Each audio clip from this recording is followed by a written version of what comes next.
treating the kitchen exhaust. So the current condition, the existing condition is here. There's an unsightly blast fan in the pedestrian plaza area. And the concessionaire uses part of the pedestrian plaza as a kitchen. It's an outdoor kitchen. So with this project, we're actually expanding space on the pedestrian plaza level, providing more space for a commercial kitchen and relocating, upgrading the ventilation system with precipitators and things like that, and then relocating the ventilation stack to these landscaped areas over here, which requires us to build a bump out in that area. So that'll be used, that'll be historic stone that hopefully we salvage from somewhere else in the project to make that facade. And then we'll cap that with a similar granite piece as the rest of the caps in the facility.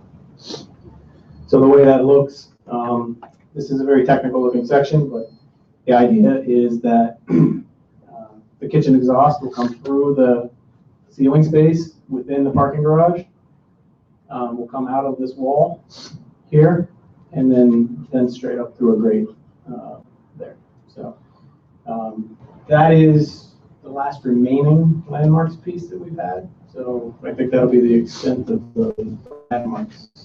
Well, a lot of our members have not seen the original presentation, so we just inventory them perhaps and have a brief discussion, because, and as I remember, there were some pushbacks about the fenestration for the space behind the archways. So if we could at least review those. I don't know if you have slides for them, but we don't have slides for those tonight. We did go through, I think, a lot of the issues that were raised. I remember in terms of the shapes of the doors into the Parks Department space, the use of film treatment for preventing bird injuries. A number of those items were previously addressed. I don't know if there are some other specific things, the roll down gate, treatment to the gate behind. So I think there were some open questions on all those, weren't there, though? I mean, or am I misremembering? Not to my recollection. I thought we had really addressed everything that the committee had come up with. I agree with Mark. I thought we actually were asking you for detailed renderings of the roll down gate, the glass, and also the railings on the traffic circle. And the railings that come down, that right. What you refer to as the stepped ramp, yeah. That handrail we did particularly address, I think at the last meeting, the orientation of that was addressed. In terms of what we submitted before, I think we provided samples of the materials as opposed to additional specific renderings on those. Specifically, I remember on gates, we did show several samples, and we had a conversation about the types of gates that were preferred. I don't know that we were really prepared to do additional renderings of those materials. I don't have... My recollection is different. I wasn't the chair of the committee at the time, so apologies if that's... we did have questions about the administration. Right. The second one. Right. And also at the time, we didn't have the presentation that was going to landmarks. Right, which we still have not submitted to landmarks until we brought up this particular issue that needed to be taken care of at your request regarding the demonstration of the kitchen. Are you coming back to us before you go to landmarks? We hadn't planned to. We thought that we had really addressed all of those issues, and we were hoping with this particular discussion We tonight. thought you were coming back with a more thorough presentation so that we could approve it. We normally make a approval before it goes to. Okay, I will, Nick Pedinati, who's the liaison for DOT, for PPC and LPC, we have not, he's actually out of the country at the moment. We have not completely finalized that presentation. He and I did speak. Normally, we in Bridges don't have a tremendous number of presentations that involve LPC. We do have some, but not to this level of detail. I'm sorry, we don't normally have presentations with this level of detail to LPC, but we can follow up with you, and we are always guided by him. in terms of what the proper procedures are regarding submittals to the boards of these presentations. That would just make it easier for us to see. What's the most efficient thing to do here? Well, we can. I mean, there are some things that are really not controversial, and we could sort of tick them off, but if we don't have the visuals of the rolling gate, I remember being an issue we had asked you to look at, including the fenestration for that. What's the word? Are you using it as the park space, or what's the right word? I guess in the, Administrative space. The administrative space, thank you. so the fenestration from the rear of the. Right, and there was there, I don't remember whether it was butt jointed glass or whether you had a frame for it. There was some comparison to the infill of a very similar archway at 103rd Street. Yes. But there was some suggestion that because of the unique nature of this structure, perhaps different means of assembling that would Yes. be in order, and there was some request that there actually be a homage, if you will, to the motifs of the decoration that, you had some very interesting and very careful restorations. I've heard a lot about the turtles in the fountain, for example, and the nice decoration on that railing coming down the ramp, the stepped ramp, and whether they'll. I could also go through my notes. We're Well, more I kind than of happy to assembled do my that. notes last night on this, so I could tick them off, but I don't know if that's But good enough I don't for. think that's. But Okay. what I did want to say, in terms of the issue of playing for the doors, we did have a separate meeting with Nick Pettinati, and the guidance we received, I think, both from your specialty consultant and our own in-house, was that there is, I believe, at the LPC in particular, a preference for not imitating old features and attempting, as you said, an homage to something in the past. If it's not there, we were given guidance to go with the square frames. I don't think we have a particular feeling, the consultant or we in Bridges, to what's appropriate. We'll be guided by what we're directed. But after you did particularly bring that up, we took that message back and we were given the guidance, don't fake it. Use the square frame. So if you feel strongly for that, we're happy to. I'm not sure we're talking about the same thing, so, and I appreciate, thank you, that explanation.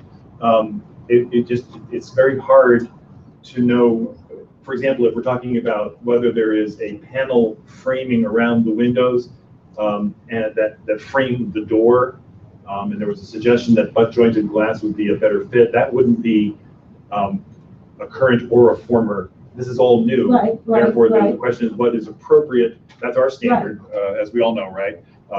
For the preservation part of it is what's appropriate, not what does Mark like. It's what's appropriate. Yes. So whether it would be more appropriate to have a different treatment in this space that would not call attention to itself as much as the framing at 103rd Street does to itself, because it's just in the middle of a basketball court. Understood. Yeah. I totally understand the Okay, aesthetic so and the to visual. move this forward. We'll follow up on those particular items that you still have an issue about. If I just want to go back over them, we have. What would be most helpful if I could, So I think I don't know when you're going to LPC. We don't have a specific date at this time. We were looking at the middle of June for the So next then that would available be fine, meeting. and you could come back to the preservation meeting in June. And we can come back Just do those just issues the with you. preservation piece of it. if they do, well, first of all, if they do, then we wouldn't be able to bring it before full board. That's the thing. Well, maybe we could do it, maybe we could schedule it the week before. Or how long would it take? Maybe we can do a pre-meeting.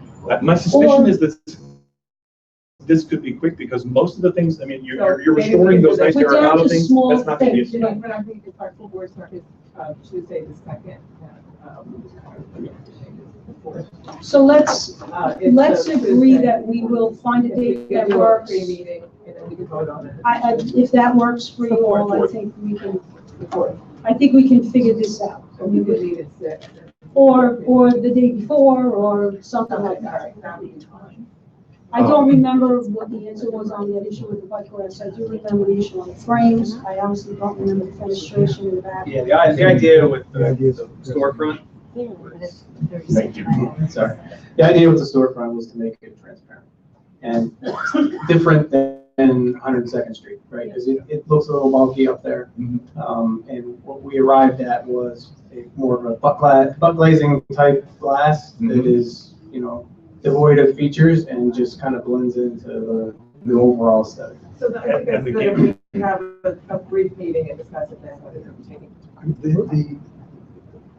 At the last joint meeting, I was still chairing the committee, and I raised the issue of the fact that you guys at that time did not have your presentation for landmarks complete.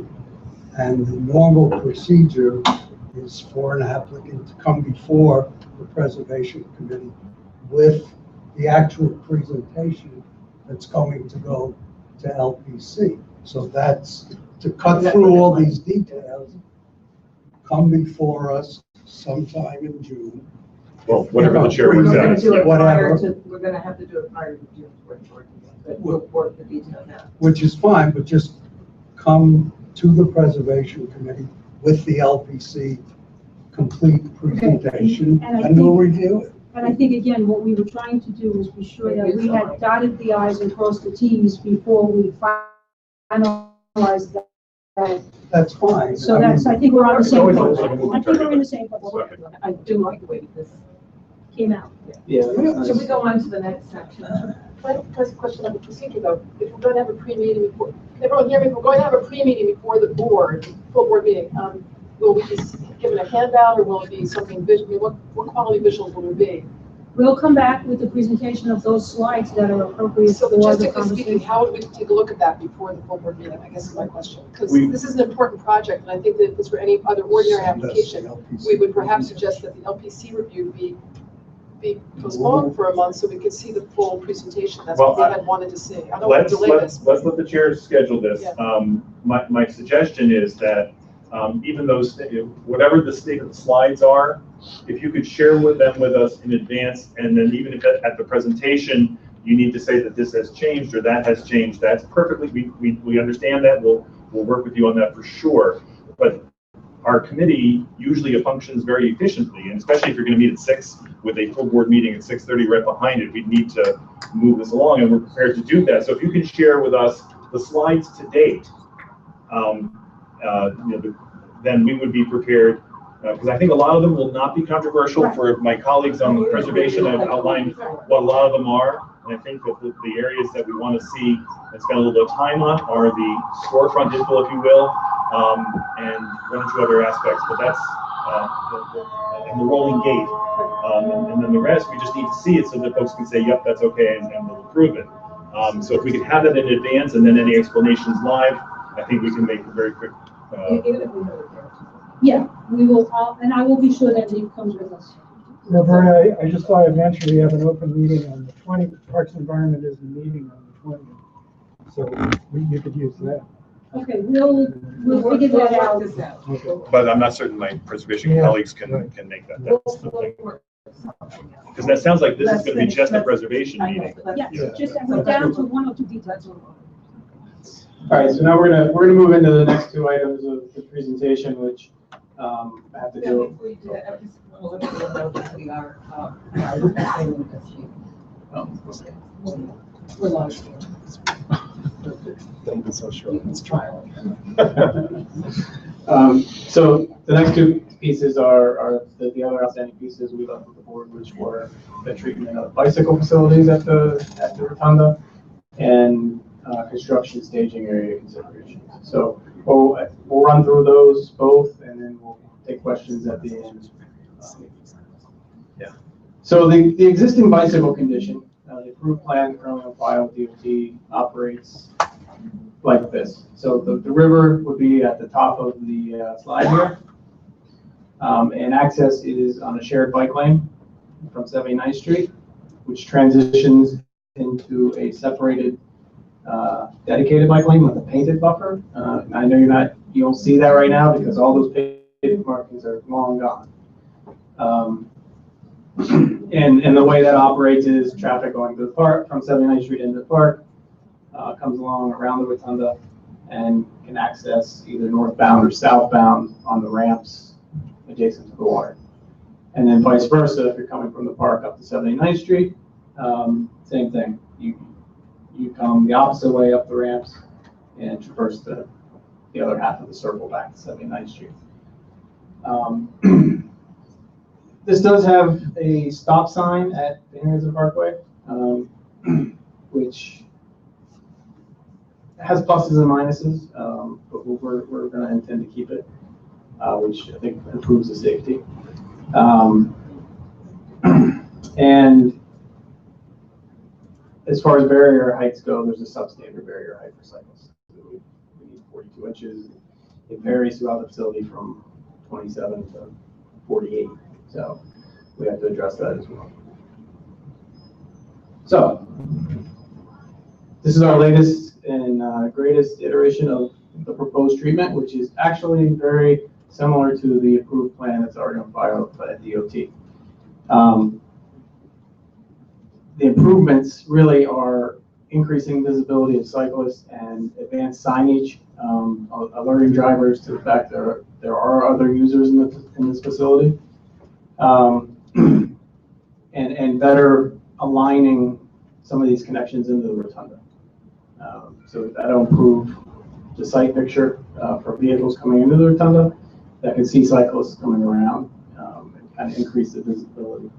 The other thing this does is it narrows the lane width, which will slow traffic speeds down. And then similar to the existing design, we have a painted buffer, and behind that a green painted bike lane. And in operation to and from the park is exactly the same as it is existing. So I just wanted to add to what Nick was saying here. I know we spent a tremendous amount of time on this, and I think the takeaway that we've had from all of these meetings is that it was extremely important to the community to keep the cyclists closer to the wall and not have the shared lane with the traffic was at least one of the alternatives.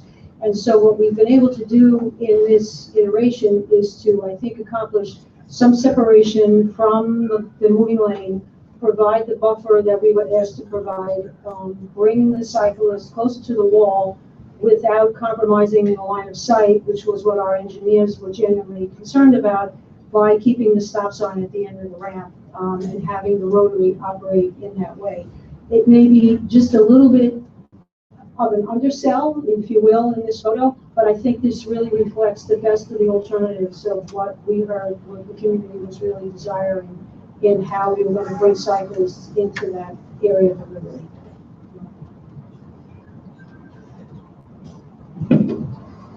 right, and the other feature, as I mentioned, is addressing the substandard barrier heights around the rotunda. So the way we're doing that is the addition of this black rail around the barrier, which we presented, I think, last time we were here. So yeah.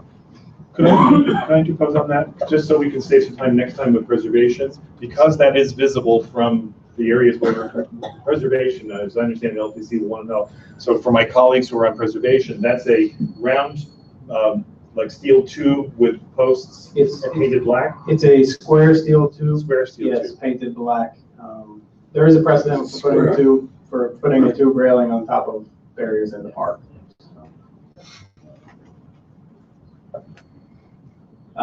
And then since we met last time, we had a couple ideas that came from the community, which we wanted to consider and see how if we can make those work. So we did that. We studied this particular alternative, had two schemes with it. One would be providing a dedicated bike path down 79th Street and kind of a switchback ramp, and then down through an existing opening in the garage.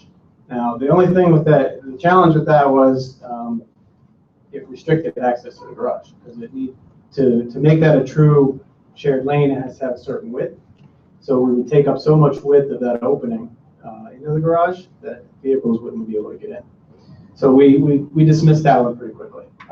But we did study scheme B pretty in depth. So scheme B is a similar situation with a protected bike lane on 79th Street, and then coming through this landscaped area, which is actually on top of structure, and then crossing the ramp here and ramping down into the park. So scheme B, there's a lot of information on this slide, but for safety, physical constraints, geometric constraints, we determined it's not really a feasible option. And the reason for that is we put a crosswalk in this option on the acceleration ramp to the parkway, and that's really not ideal. I mean, it's been done, but what you would need to do is put a traffic signal on that ramp, and then you increase the backups into the traffic. You increase, because people are accelerating here, you increase the potential for rear-end collisions, things like that. So we didn't feel that the crosswalk was extremely safe. There are other issues about if you follow the proposed path around the corner here, there's no sight distance around the corner for pedestrians and cyclists that are using that space, same space. So a cyclist coming around the corner could very easily take out a pedestrian. So that was another negative.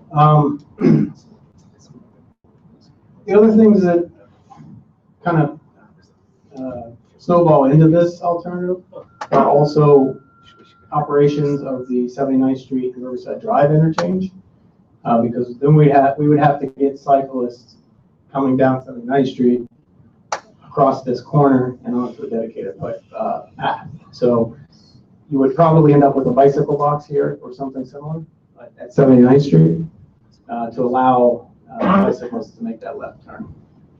And then the other issue is this is a rather wide shared use path. If pedestrians and cyclists have to use it, it has to be 14 feet according to New York State DOT standards. So what that does is bumps out beyond the existing curb line on 79th Street and shifts what the MTA uses for a layover area further down the street and into the turning lanes for Riverside Drive. So that is why it's not really a feasible option. We did try to study this a couple different ways. One was instead of a crosswalk, going over, and the other was potentially going under the ramp. It has all the same concerns with those two options, but it also introduces a grade concern for ADA compliance. We wouldn't be able to hit those maximum or minimum grades along the length available for that run. And then the other issue with building above or over is it's a structure. So there's an added cost to that. And if you can see all this orange area that's highlighted, that's buried, that's structure below the ground. So anything you would do to put a structure here, you'd have to significantly modify these structures. So it's a very cost prohibitive exercise to go over or under is where we ended up. Another idea we got from the community, which was pretty creative, we thought, was to reverse the traffic flow in the circle and provide a dedicated bike lane, which is the green here, into the park. So what this does is it really introduces a non-standard operation of a traffic circle. The drivers using the facility would likely be very confused because it operates very differently from traffic circles in the city, and traffic circles in the region, and even throughout the country. So it leads to a little bit of driver confusion, probably more unsafe activities. The other thing is adding traffic circles or traffic signals into the traffic circle itself presents some issues. Basically because we're trying to move 700 cars per hour, peak hour, around this traffic circle, and it would back up significantly, and the queues would probably be insurmountable. The other thing this does is it restricts vehicle access around the rotunda. So this idea would have cars coming off the parkway, making a left turn on the rotunda and down 79th Street. And from 79th Street, they would only be able to go southbound around the rotunda by making a left turn going the opposite direction. And with that, becomes the western half of the circle would be for bus use only. And that once you add 3 signals, right, it's going to really affect the MTA's operations of the M79. And also, it restricts access in some regards to marina residents and parked vehicles that need to use that western half of the traffic circle to access the garage area. So we determined just operationally this wasn't feasible, but it was kind of a refreshing, creative thing to look at. So We're gonna stop for the right thing. Shall we go on to the stage? Should we do the whole, keep going? all right, so the other big topic that we left with last time was staging areas. So we really took an in-depth look at staging areas along the Upper West Side, along Riverside Park, that will give us the most access. We looked at several areas. We looked at using some of the lanes on West 79th Street. We looked at areas adjacent to the Rotunda on the north and the south side. We looked at an area around 96th Street interchange, an area on the eastern side of the Henderson Parkway within the park, and also an area with the track down here. And what we arrived at is similar to where we were originally, with some concessions. So the potential staging area is still to use the South Project adjacent area, which is the ball fields, but the contract requirements will be written such that one ball field will be open at all times, available for use for the Little League. And then what we would do is during the Little League off season, maybe 2 years into construction, we would have that contractor restore the ball field that they're occupying, move to the other ball field, and then once construction is complete, they restore the second ball field, and there would be 2 new ball fields. This really improves contractors' access to the site, and I think with keeping one ball field open, we can solve a lot of issues. And then this is just the aerial rendering of the currently proposed final condition, and that's the end of the presentation.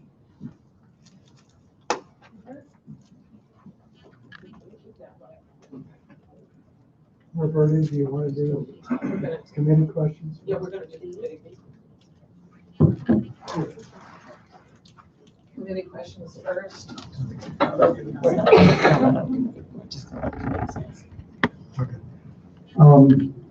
Well, I think I'm going to speak to the traffic circle, infrastructure. I think it's an improvement over what you had last time. What I'm wondering is, if you're talking about a painted buffer, which you say we currently have, it's just that it's been worn away.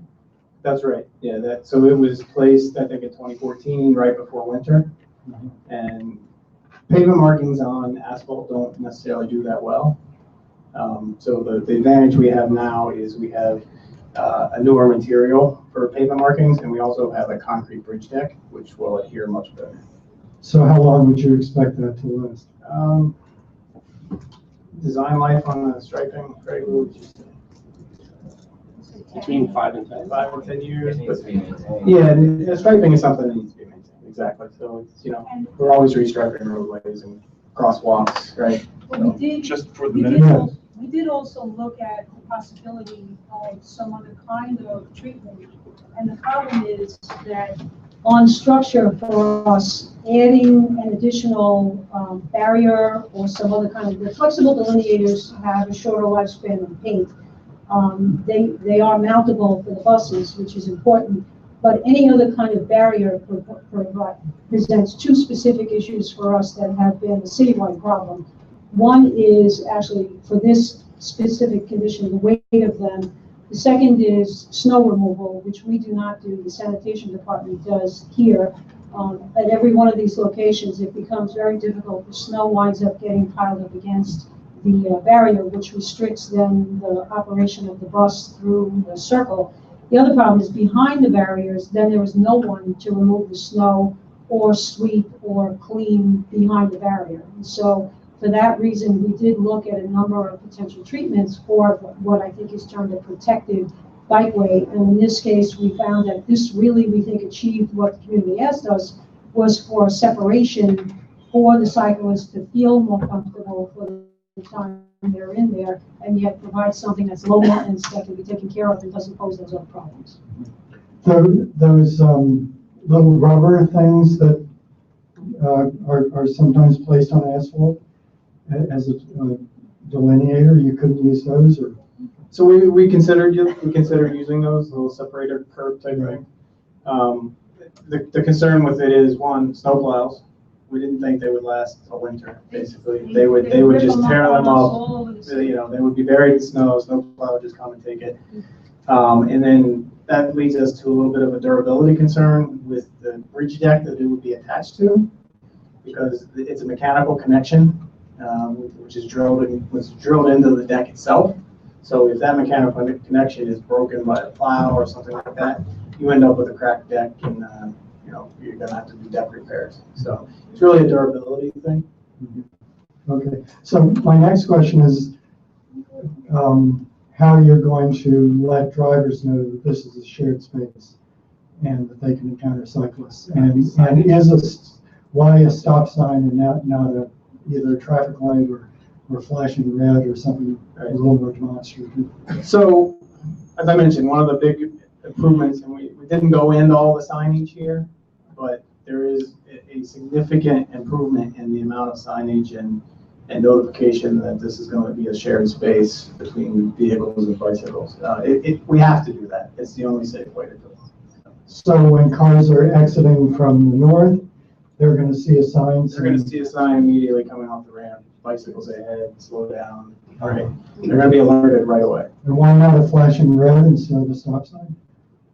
The only reason we haven't done a flashing red is because They're essentially ineffective. right. It's just the same as a stop sign. So it's one more piece to maintain, and you really don't see the benefit. So. Okay. Check out just interrupt for 1 second, and then just to make sure I heard you correctly, that the new deck will be concrete Correct. and the old one is not. Well, no. So the old one is a concrete deck, Right. but it has an asphalt overlay. That's okay. Right. So the new one will be a bare concrete deck with no overlay. Thank you. And will there be any kind of protection leading up to the traffic circle and going away from it on 79th Street between the circle and Riverside Drive? So the operations between the circle and Riverside Drive will remain as they currently are with the shared lane use. Because I'd asked about that a couple of meetings ago, and Colleen said they would look into it. We definitely looked into it, and some of the options that came from the community had that kind of a separated bike area. And as I mentioned, the challenge is it's got to be wide enough, and it's got to tie into the operation of the circle itself. So what happens is you end up pushing the curb out too far, and then restricting the turning radius off the Rotunda on the 79th Street, which makes it more difficult for buses to get around the circle and down the street. So we did look at those, but I think we're really constrained physically with these structures. Colleen isn't with us tonight, but I know that. She is. Sorry, she turned out so late. I think that when we met out there with you guys, we took a look at that, and I think what Colleen there was already a SIP done with, I think, what's called truffle pink on the corner. And I think what the agency said they were going to take a look at was either an additional SIP or a phase 2 to that SIP to look particularly at what's happening there and the fact that there is no sidewalk for a portion of that area. It's something that actually is a little more complicated than it might look at first glance, because those properties are park properties. So we would have to work with parks to figure out how we could create a sidewalk in that area that's kind of just mud that really does need to be addressed. But it is outside the project limits of our project at this point. Our project ends where the bridge is over the railroad. So it will have to go into some kind of a future project between DOT and parks, but not with us and bridges. Yeah, Howard? I I think have one more question. Oh. But go ahead. Okay, I think the area of greatest difficulty is where the cars are coming off a highway going 60 miles an hour and have to enter the circle because it takes a while to get out of that highway mindset. Would it be possible to put a speed hump there? We do have a stop sign at the end of the ramp, which is again, something that we were looking to switch possibly to a yield sign because we have a queue that goes down the ramp. Obviously, people who are familiar with the operation have a little bit more familiarity with how to merge into a moving traffic at a rotary. Not everybody has that same skill set. Some people go, some people wait.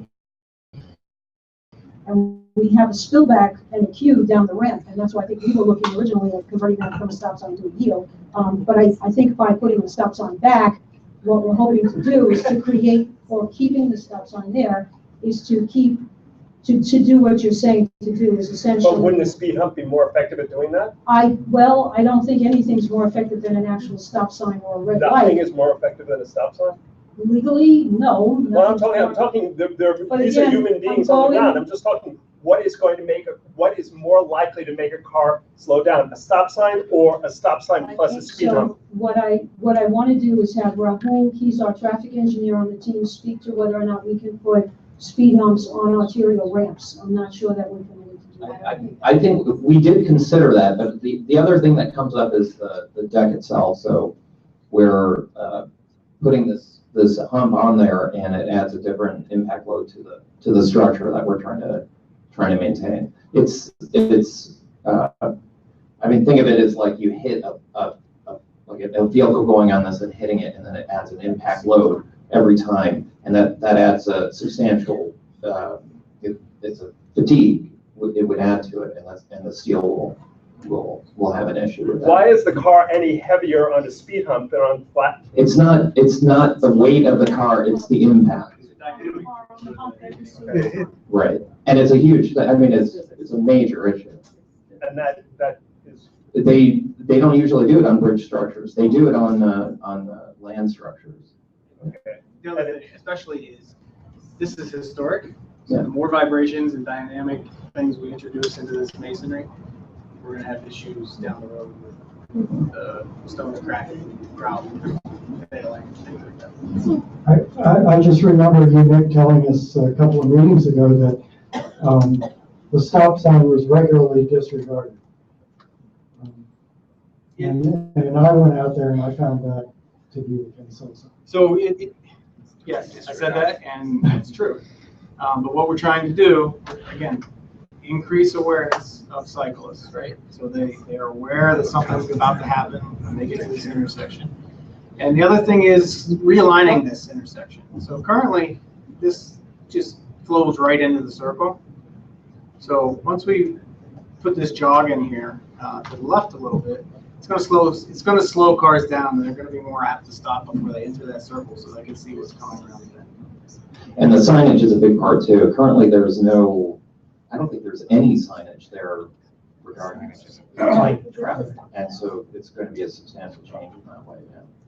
Andrew? Yeah, for the section of 79th Street between the Circle and Riverside Drive, are you going to have any coloration on the highway to show that it is a joint, it's a shared space for vehicles and bikes? We would, the standard for that is to provide the standard for that is to provide sharrows, not necessarily a colorized lane, because that would give a false sense of security, we think.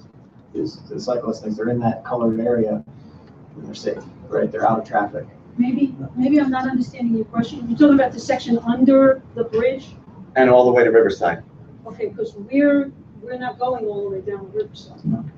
I understand, but that area is still covered by DOT, so. Yes, DOT, but it's not physically within this project. I think that would all go under some kind of, let's say, a future plan of how to address the needs of.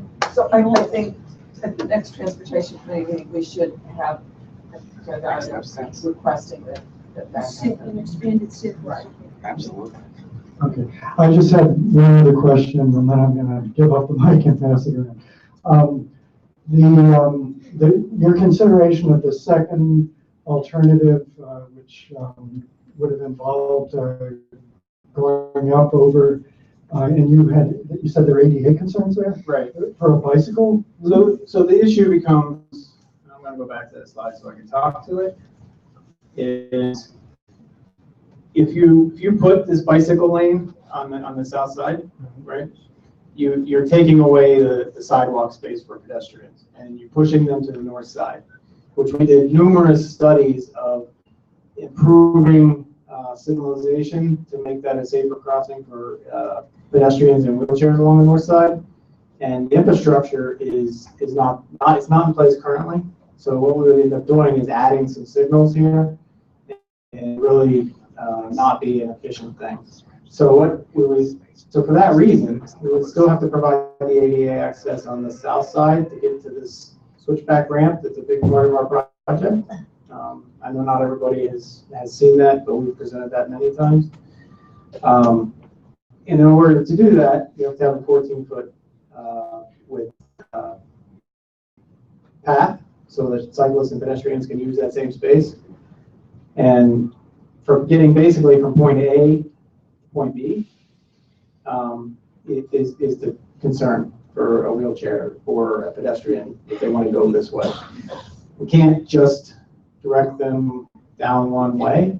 They've got to be able to use all the facilities. Okay. I think Ken has a question. Rich. Rich. So I have one question and a few comments. The question We're not is, doing comments now. okay. Answering questions. So the question is, do you know the data on the number of bike crashes in the Rotunda? Because we know that 79th and Riverside is one of the worst intersections in our district, and that includes crashes at least from between the Rotunda and 79th Street. We don't have exact information of exactly where each of the crashes and injuries and if there are any fatalities take place. And I believe it buckets in the ones that are in the Rotunda. Do you have any more specifics, and do you know how many crashes there have been with bikes actually in the Rotunda? Yeah, actually, that information is limited for us too. As far as accident data goes, we do a study as part of the preliminary engineering process to identify some of these issues and concerns. And the available accident data was very limited to us at the time. So we don't actually have good crash data. And then the second question I have is, you mentioned that delineators are not possible because of snow removal. Most cyclists are not riding in the seasons when there's snow. Is there any way that they can be seasonal? I don't think so. I don't think we can control every cyclist in the. No, he means the fixture. Oh, the fixture stuff? No, because it's attached to the bridge deck. I'm sorry. Yeah, it's attached to the bridge deck, so we would be taking off, removing it, taking off, removing it. And it's a durability thing, because it was, like I mentioned before, those are metal anchors that go into the deck, and they actually expand to provide the connection into the deck.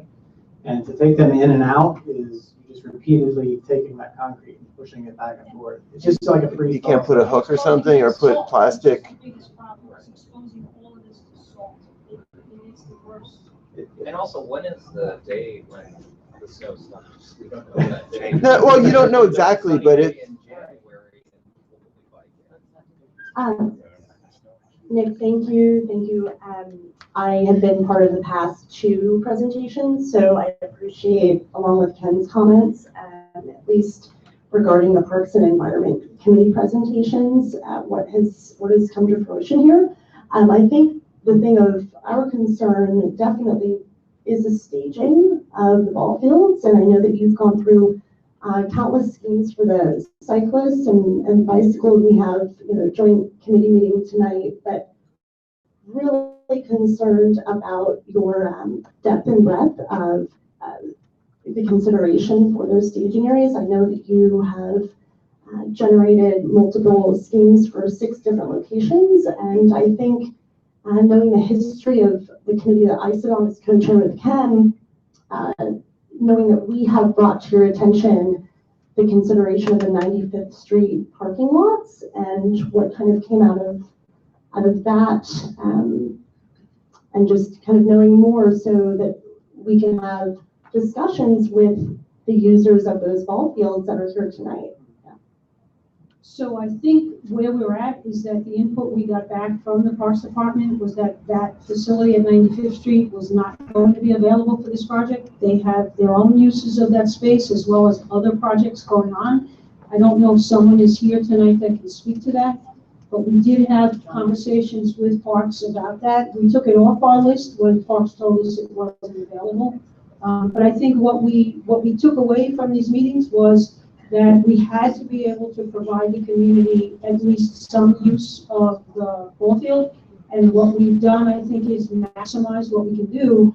And the team will tell you that I've been the biggest advocate for this, to be sure that we actually attempt to control the schedule in a way that we are restoring the one field while we flip to the other and give that back to the Little Leagues during a period where their schedules are pretty limited. Both of my boys play Little League, and their schedules are intense but fairly short.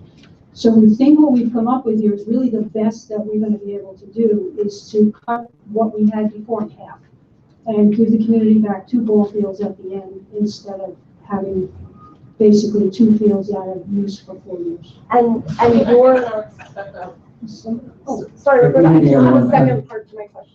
Oh, John is here. Hi, good evening. I'm John Harold. I'm the Riverside Park Administrator, and I want to thank Nick and the team at DOT for looking at a lot of spaces that I put out there, even though I didn't really want them to be used, but they looked at them. The parking lot at 95th Street, for one thing, it's not very large. It is currently a staging area for another project on Riverside Drive. Also, if you're familiar with how it connects, if you're thinking that deliveries are going to go up and down the highway, they're not. They're going to have to go onto 95th Street, onto the local streets, and down to 79th Street, and then back on to get to the construction site. What is that, a mile? Not quite a mile. So there's that consideration. Size, it's in use, and traffic on the local streets. Just to follow up to that, so as part of the contractual agreements with the contractor, as part of the contractual agreements with the contractor, I know that you had mentioned as part of this design scheme and staging scheme that they would restore the fields one at a time. Is there a time period that they have to abide by that? I mean, I think that we need to be considerate of the scheduling, even though it is a tight time frame for both the construction and for the Little League field seasons, but I think that we need to address that as well. Oh yes, thank you. One other question to add on to that, the concern about parking private vehicles in that space as well. Thank you, Ken. What I can tell you is that in terms of the restoration of the ball fields, our team is working very closely with Parks. They do a lot of ball fields all over the city. We're getting the specifications and guidelines from them that will be built into the contract. We obviously are bridge people. We don't build ball fields a lot. As I've said, it will be something less than the Little League World Series, but more than a couple of yards of clay in a bag of seed. We're not putting in irrigation, and we're not going to put electric scoreboards and things like that. But you will have what I would like to consider as a first-class field when we're done. And we will take the Parks Department specifications, bring them right into the contract with all of their performance requirements that they have on all of their contractors. In terms of timing, we have to work with Parks again on how that works. And it will, in some ways, I think, be impacted by when the contractor gets the notice to proceed, depending upon what time of year that falls eventually, what he can occupy, when he can occupy. We can, to some degree, micromanage that at this point, but going into the construction project, you will have the same team. It will be we and Satya and a resident engineering team and myself that will be part of this with our Borough Commissioner's Office, and we will be working with the contractor to make sure that we never have a point where you don't have at least one field in appropriate condition for the kids to use it. I hope that answers the question. And will the staging areas be used for parking the construction workers' private vehicles? In general, it's something that we strongly disregard. For those of you who are from the community, you know we have other projects going up Riverside Drive at this time. Here's John, we have severely restricted what our contractors can do in terms of personal parking. We don't provide parking for them. We don't endorse it.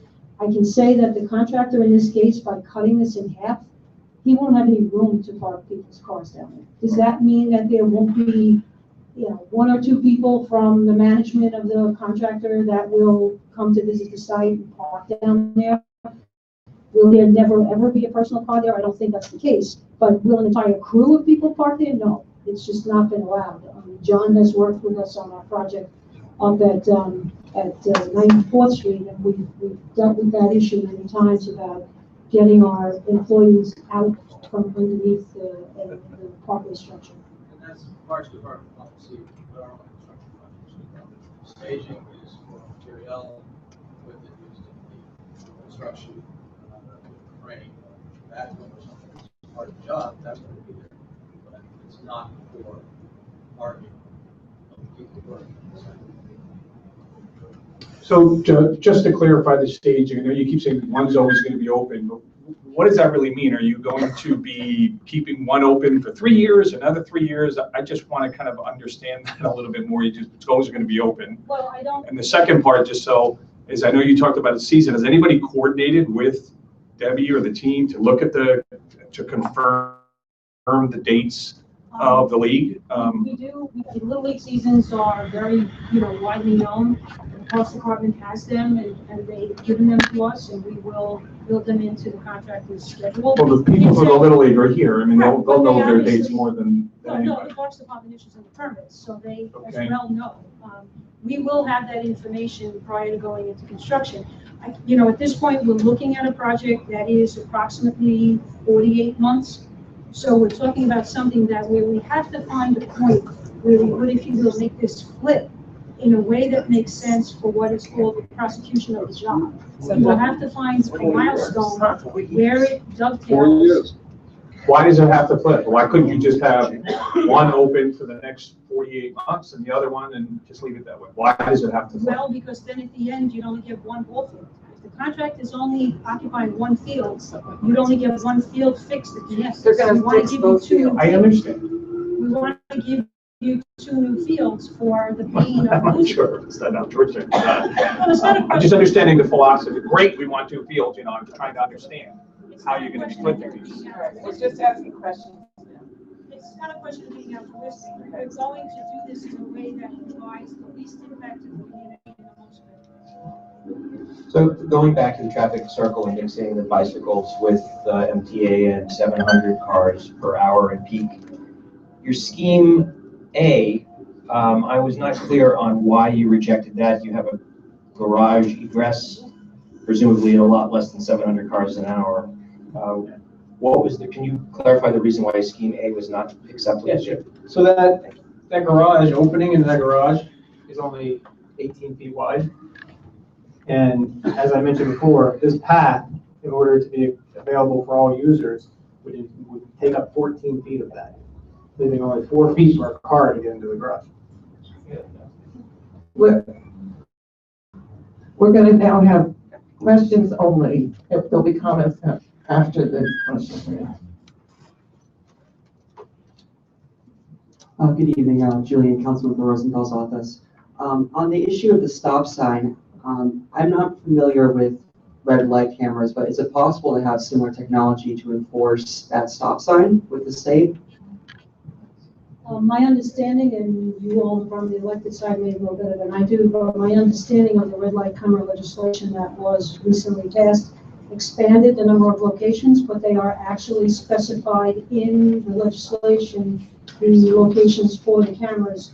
And this was not in that package of locations. So we on our own as an agency can't just decide to pick a location for a camera. Plus it has to be near a school. I think so. All right, we're going to take questions on them. Hi, my name is Debbie Quinn, and I'm president of the Westside Little League. I'll save my statement for later, but I do want to comment on this switching field proposal. I want to know what you believe is the off-season for Little League that is long enough to repair a field. Because our season goes from April, the beginning of April, until the beginning of July on that field, and then the beginning of September to Thanksgiving. And in my experience, all the months before April are not times when you can work on any field because of snow, rain, mess, all kinds of things. And I don't know if you can work this magic in 2 months in the summer. And from what you've said, the timing is going to depend on this and that, and this and that. And it's kind of like, what does that mean? I'm also going to say, I'm not happy with the idea of closing one field at all. Because we have over 300 kids who play on those fields. And these are our youngest players and our special needs players. Okay, this is like a third of our membership. And in order for us to provide our community the same services that we have provided for the past 33 years, we need to have guarantees that there will be another community field, a field in our community, not up at 168th or someplace else, which has been proposed to me, I will say, that we need to have a field in our community that is reliable, accessible, and accessible to these young players. And just an appropriate field for these players.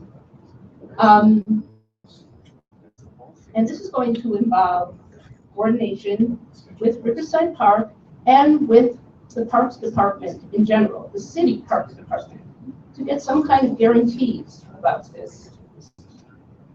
And Westside Little League obviously involved in this thing. And the other thing I want to say, for a project of this scope and of this duration, and I know I'm hearing all different time periods, but I suspect this is going to take 5 years. And 5 years is a really long time. It's a complete generation of players. And some of you may have read that letter that I put out there from the head of our special needs division.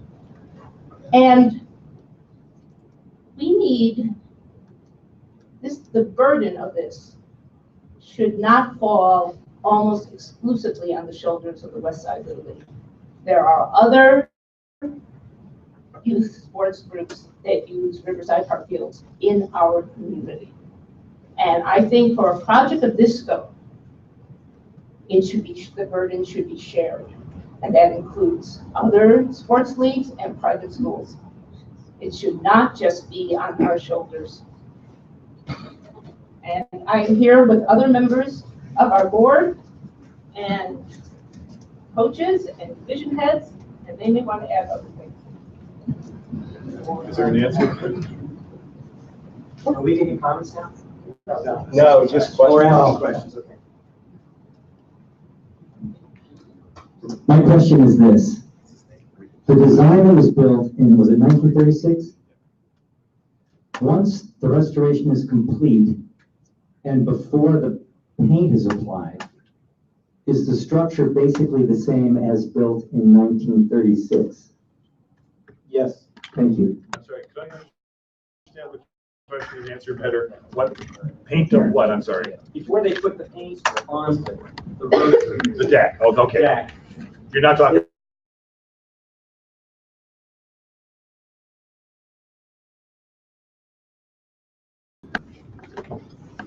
Hey, Mike McCarthy. I'm a coach in the Westside Little League. I coach the 12U boys, 8U girls softball, and 6s boys. And as Deb put it, that field on 77 is primarily the youngest kids in our league. And this is the first presentation I've been to. I've been reading about it.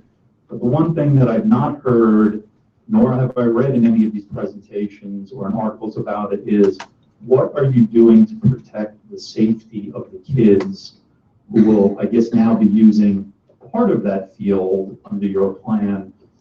What I want to know is, and look, with Deb, I disagree with the whole idea, but what steps or measures are you going to take to protect the kids who are playing on that one ball field that's in use?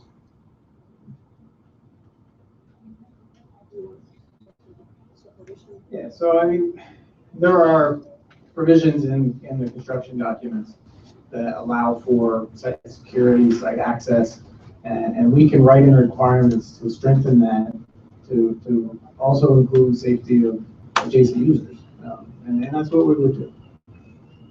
Yeah, typically what we had was a very secure construction fence. A very secure construction fence. It'll have filter fabric on it to contain the dust that would be kicked up while we're working during the day. And we can look at additional screening, sometimes even, although it's just an aesthetic thing, we frequently put additional treatments on the outside of those fences. We can extend the heights of the fences.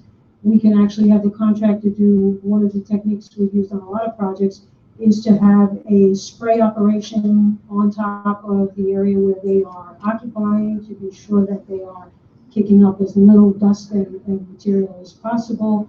All of those treatments are things that we routinely do to keep people separate from that.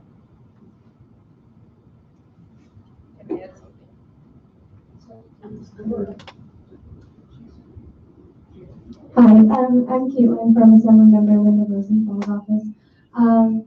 I am wondering, so it seems like the Little League was left out of a lot of the engagement on this and communication. So what is the plan going forward on communicating and engaging with them on this, and why had that not been in place previously?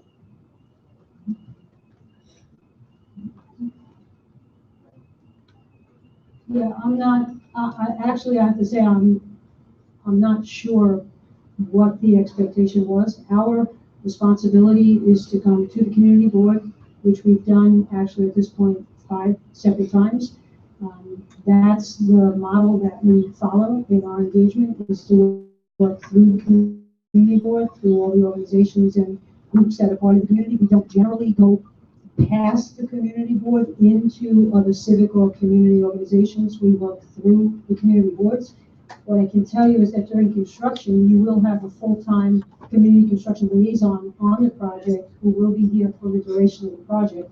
The consultant staff for that part of the project is in the process now of being hired, and we have specifically required that the person be a full-time person on site who will be available to work with all of the stakeholders throughout the duration of the project. Hi, I'm Mark Horton. I have a question about, I guess we were referring to as Scheme A with the bike lane coming out of the garage. You said before that the requirement for the bike lane was 14 feet, and I guess I'm wondering where this requirement comes from, and is it possible to have a bike lane that's narrower than that, and how do you weigh the trade-off between maybe having a narrower than ideal bike lane versus bikes having to cross a highway off-ramp? So we couldn't have a shared use path less than 14 feet. And that's governed by the New York State DOT Highway Design Manual for bicycle facilities, which is our governing standard. Never say shared use. So shared bicycles, pedestrians. So this is a separate from the, sorry. So it's my understanding that this would be separate from the pedestrians. But it actually is It's not. We have to provide universal access. All facilities have to be universally accessible to all populations. So we don't have a bicycle facility that does not also accommodate limited mobility pedestrians. So that's why we need to have the 14-foot openings. And that is also not the only constraint to that. There actually was, as Nick spoke to, and he can go back to that a little bit, is the actual structural issues of punching a hole through and running traffic through that garage. There were a number of structural issues with that, not just the 14 feet. It was more than that, but that was at the point that was sort of that criterion when we got to that one on the list. That was kind of what said, okay, this is gonna be difficult, it's a structural impact to the structure, but now we're at a point where we're trying to violate a code, which we're just not allowed to do. And so was it structurally possible to do it?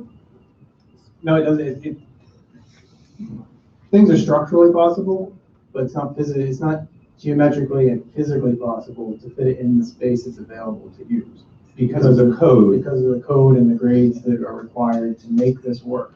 So, and the other thing that we have to remember is a lot of study and a lot of thought has gone into providing the ADA ramp itself to get from the traffic circle level to the pedestrian level, which is this teal color.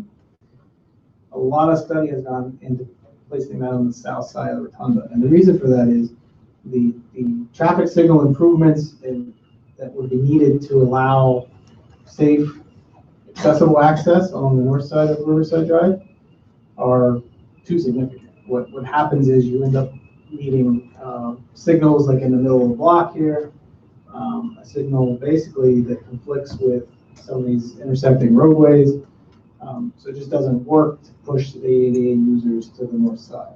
But I mean, So one of the things that we suggested was having the bike access on the north side, so it would be on the other side from the ADA ramp.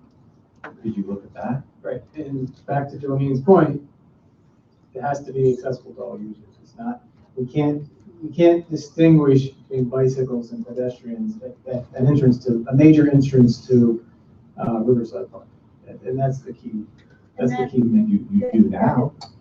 Right, and that's what we're doing. We're trying to bring this up to all of the current codes and standards. Well, my questions really were very similar to Mark's, but we just renovated subway stations all over the city and didn't put in elevators, so they're not ADA accessible. So clearly the state has the ability to make exceptions. I don't understand. 18 feet to me seems plenty wide enough to have a car of 10 or 11 feet and a bike path 2 ways where we have an ADA accessible ramp exactly on the other side of the street. It seems like we could accommodate it and save some lives that are eventually going to be lost crossing that highway entrance. I just don't see it. I'm sorry, sir, may I have your name? Andrew Rosenthal. Thank you. Hi, Lisa Orman.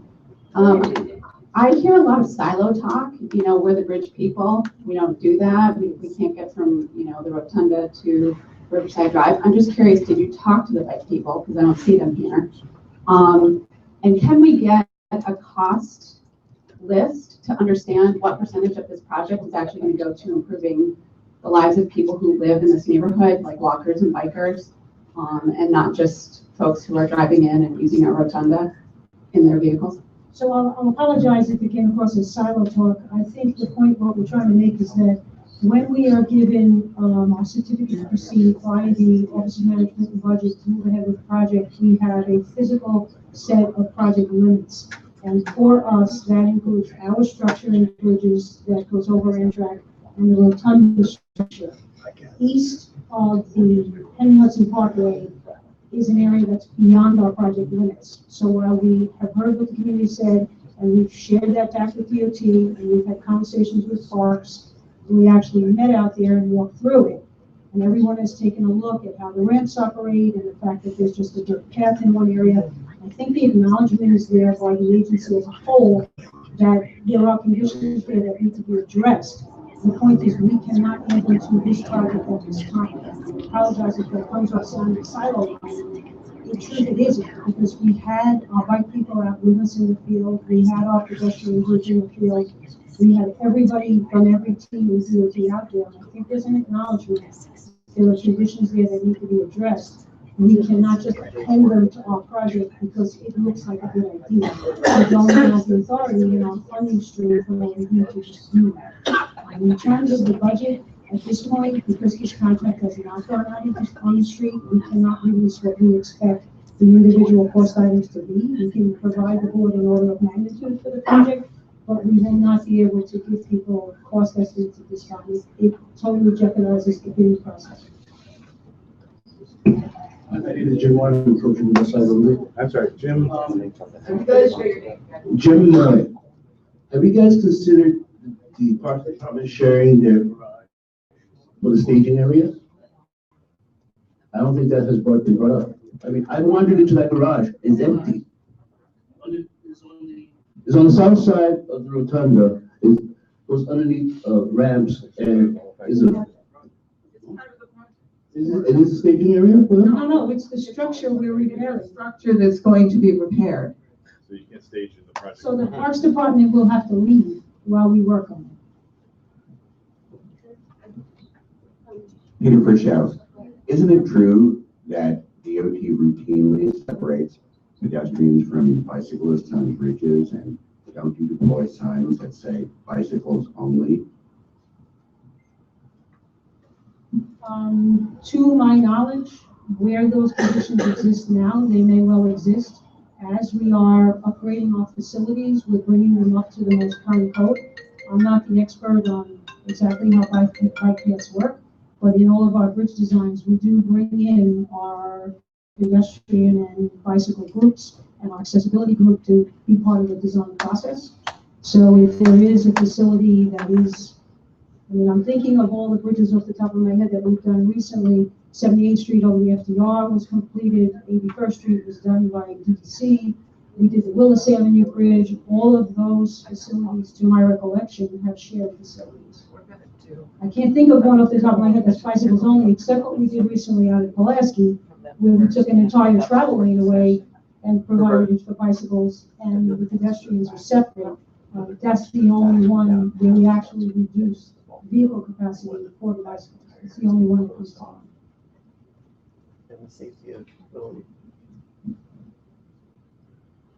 Hi, Jim Karp. I'm coach with Westside Little League. I'm the former division head for the Special Needs Division. I have 3 questions. They'll each be short. I appreciate all the attention and creativity that you put into various different options. And I'm wondering whether among those options you looked at a possibility that would preserve both baseball fields but keep the staging area in proximity. We have this very, very deep, pretty much uselessly deep left field, and then there's a picnic area back beyond that. It seems like that area would be as big as one baseball field and allow us to preserve both fields. So that's my first question. Right. So the idea really is to maximize the space available for the contractor, so he can get in, get his work done in a reasonable schedule, and get out of the park. So the more space we give them, make available to them, the more likely that they are to do that. And we're also really constrained on trying to impact tree removal. So we're going to have a significant number of tree removals here as it is. I don't know, John, if you want to speak to that. I'm sorry. I don't know if John or someone else from Parks wants to speak to that. We have really looked at almost every single space. We don't, in my mind, have a complete picture of exactly the space you're talking about. If you'd like us to go back and try to measure that space. We're really from STA on over. Is that great? Potential and up through STA. It's pretty flat. It's pretty flat, but there is a tree here that we can work around. We'll take a look.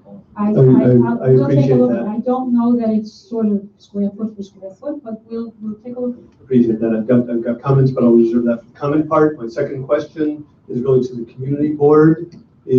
Have you considered, when there's an impact on a recreational area, potential impact of putting a posting out there so that the users can see? I understand it's not your responsibility, but is it something that the community board has considered or would consider for future projects? I think we would, but it's really up to the, normally when we have posting, it's up to the person. For example, we have an application, the person that's making the application posts. We don't have the capacity, we're 50 volunteers, and we have, most of us have day jobs. And my third question, hopefully Debbie will forgive me, but I'm also a bicyclist. So have you considered rumble strips on the exit ramp? Does that have a different impact, different from the speed bumps. Yeah, that question came up earlier. That question came up earlier. It was, I guess, a rumble strip as opposed to a speed bump. Yeah, it's a similar situation. It's a surface street. Right. Yeah. I mean, that's a potential. It's further back. I think we can look at that. Yeah, we can look at that. That's Right, at the approach, he's saying like beyond the structure. Yeah. Yeah. That's what I had in mind when I asked my question. You put it where it's still on the ground before it's elevated, so it's not over something. Okay. There are speed rumble strips when the exit ramp, so the driver's alerted you're coming to something you should watch out for. Right. Okay. No, that's a good comment. So again, not to sound like I'm going into the silo again, we do have a project limit along that ramp, but we also do mill and pave those ramps for the state. And perhaps it's something that we can take a look at, that Colleen and I can take a look at through our roadway repair and maintenance group to see if it's feasible. I don't know another location again that has that treatment, but we certainly worth taking a look at. Great. City council member has a question. I mean, I guess now I have two questions. Wouldn't the rumbles, though, be a problem for the snowplows? The rumbles, I mean, you do traffic. I mean, it's not that common in New York. This is the other thing, but yeah, it would be an issue with the snowplows. It's less of an issue because it's not a raised treatment. It's actually ground into the. Okay, so if that's a good suggestion, I'd like to suggest it for some other places too. If we could go back to the slide that shows the treatment for the rotunda for the bicycles. I'm gonna go to the aerial here. It's easier. Yeah. My concern actually, where's the red dot? Sorry, Andrew. So I've heard concern and what you're thinking about doing over here. My concern, because I ride this all the time, so here I'm less concerned because I make eye contact with the driver, but in going down. But my bigger concern is when I'm coming off and I'm waiting here. The people who I'm worried about are not these people because they hug to the left. I'm worried about these people who are coming on here and going on the ramp. Sorry again, Andrew. And I see how you have that yellow bumblebee to tell them to slow down because it's narrower, but I don't understand why people haven't died and coming up here. I mean, I'm seasoned enough to know that if the car is coming from here, I'm going to be fine. But if the car is coming from here, I gotta wait for them to go onto the ramp here. Does this make sense? And so when I see tourists on city bike coming out here and just sort of driving randomly, you know, that's more terrifying for me. And I don't see that as being sufficient. I don't know if you can do rumbles back here to slow them down and signage like crazy over here because, yeah, so you hear my concern. So we talked about signage actually a good bit, and that's a major part of the project is to increase awareness of this is a multi-user facility in the traffic circle. Currently, there's no real signage for cycles. Correct. And so really. For the bicyclists. There was a question about how will the trucks get from the staging area get from wherever they're going to the staging area. And also I know that when we had the all agency meeting, there was a discussion about egress for emergency vehicles. So the contractor. And about the robots, yeah. And the rumble strips, you know, as we just discussed, are actually a pretty good idea. We don't want to put them on the structure though. So we have to be strategic about where they go, and the approach pavement along 79th Street Yes. would be a similar issue to the approach pavement on the ramp. That's right. So underneath the highway. So we can Let's consider. take a look at where we can add them and which ones actually, because there's a lot of products on the market, we have to see which ones. We have to also go back to the traffic division of COT and talk with them what to do. And keep in mind, under the highway is structure, building structure. The rumble strip would have to be on the east side of the parkway. Well, let's see what we can do. Yeah. Where the bus. Thank you. It lays over. Ravarna. No, Roberta answered the question about truck. We had board questions, now we're having community questions. Because we're doing community questions, and we'll get back to you. We have one more community question. Jim Quinn, a longtime coach in Westside Little League. It seems to me you've got two fields here, a north field and a south field. The north field is closest to construction, the south field is farthest from construction. Why wouldn't you just establish your staging area on the north field and leave the ball field in the south the way it is now, the way it's been used?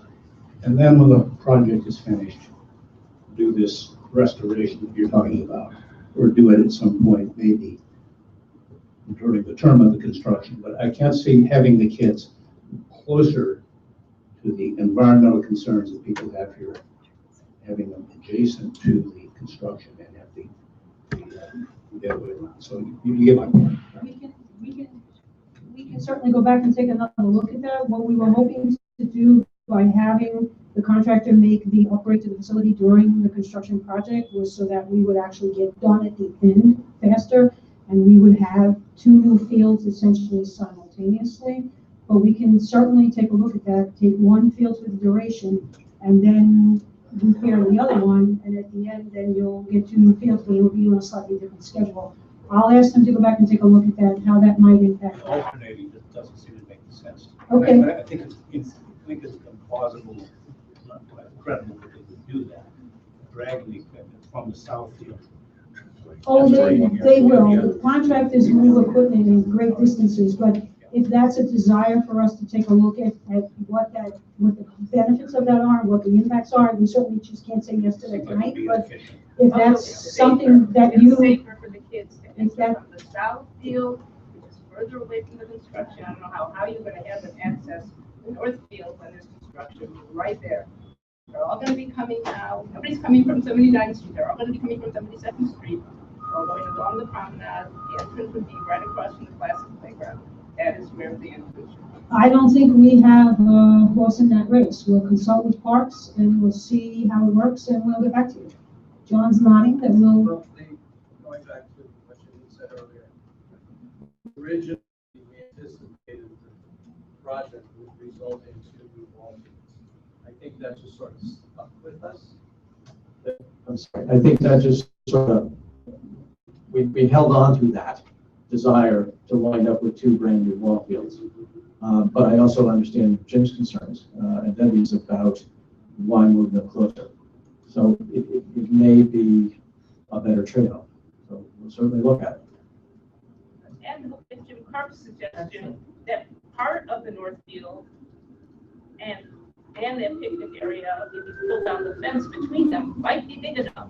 And that would allow for, like, the 5-year-olds when they play, those balls never go out of the infield. We just have the infield and the construction, we could basically have almost two fields still. Okay. All right, we'll work on it. All right,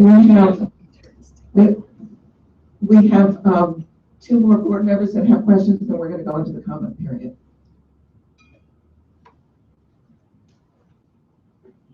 My question is for Debbie Klein. I know I'm being optimistic in my assumptions that the 4 years is real and the switch off means at the end of 4 years you'll have two new ball fields. But you prefaced your remarks by saying that this should somehow be shared with other organizations that use the athletic facility. Have you identified specifically another ball field someplace, Central Park, further south, that you can put forward as an alternative? The 107th Street field. It is an artificial turf field, it's a very large field. If we were given some time on that field, we could shift groups so that, like, our majors division, which is our 12-year-olds, could play up there. We could move people. Our special needs division really needs an enclosed field. The 72nd Street field is not an enclosed field. That is not a safe field for our special needs, and not even really safe for our youngest kids. We can move, if we can move people to some up to 103rd and move some of them up to 107th, that might work. Have you put that forward as a possibility? So I'll shift my question then to DOT. Have you That's not a DOT considered, issue. That's or an issue- parks, or That's an issue whatever? with Riverside Park, the Riverside Park Conservancy, and permits, and permits. Hold Isn't a new field coming as part of phase 5 and 6? He's trying to answer. I just want to clarify one thing. Riverside Park Conservancy has no role in issuing permits to anybody. It's the Parks Department, Central Recreation decides who gets permits, but my curiosity is piqued by the way Debbie phrased it, share the burden. And I think that's something that we should go back and look at. I can't make any promises, but I think it's, you put it very, very eloquently. But John, isn't there a new? We have one field? more question, then we're going to go to comments. Isn't there a new field coming with phases 5 or 6? Yes, but it's several years off. Pardon? Several years off. Okay. I'm not sure who this goes to, maybe Colleen, transportation in general, but I'm just curious, as the Rotunda is closed, where will all that traffic go and how will that crowd around? Because right now, the 95th, 96th Street and exit backs up pretty considerably, even with 79th Street in place. So what provisions we made for that, particularly since the Museum of Natural History project might dovetail at the same time? It sounds like a real challenge. Yeah, so the impact, we were actually, for that reason, limiting the impact to 95th and 96th Street interchange. And we're staging this construction in such a way that the high volume movements can always occur off of the Parkway and onto 79th Street and 79th Street onto the Parkway. I'm not sure. We're only, I think, we went through the. I think you've gone through this, I think, at great Let length. me, yeah, the only time. No, I'm not talking about that, I'm talking about cars. Yes, Yeah, but what we explained several meetings ago, I think there's only one phase of the project where the off-ramp at 79th Street will be closed for a limited period of time. For the rest of the project, we staged it in a way that traffic will continue. So how long will it be closed for? I don't remember that phase off the top of my head. It was a matter of. We're talking months. Summer months. And I think we specifically, Rahul also said, we limited that, I think, to the period of time the traffic study showed it's in the summer with the lowest. Thank you very much. Thank you. My question is, for the length of the construction, the M79 SBS will likely have to be rerouted and the layovers will be different. Have you dealt with New York City Transit on that and where the layovers will be and what traffic reroutings will have to take place? Yes. And when will that be coming to us? These gentlemen could probably answer it even better than I can, but we have worked very closely with them for several years at this point, and they tell us where the bus is going to go. They don't ask us where they want to put it. Rahul may be able to speak to some of them, but they have identified, it's the same detour I think we used when we closed this bridge for the inspection. Yeah.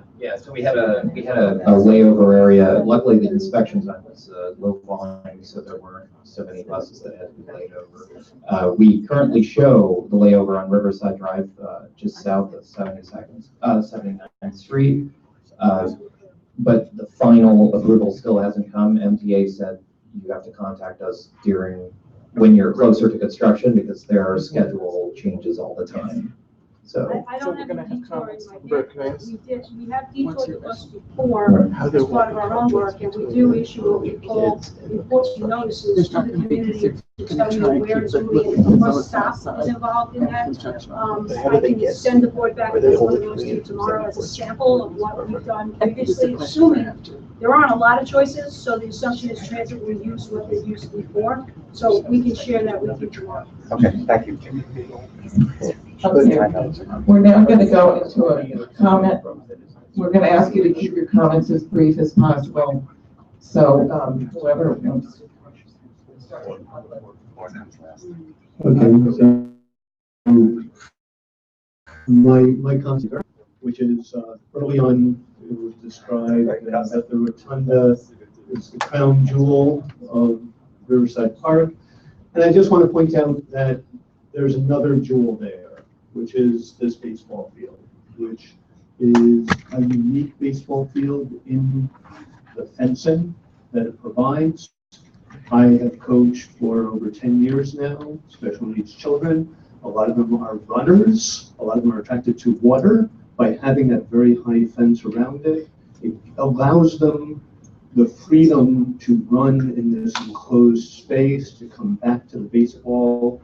We have this gem, which brings joy and delight and sportsmanship to a population that would not otherwise be accessible to. So please, please preserve that gem.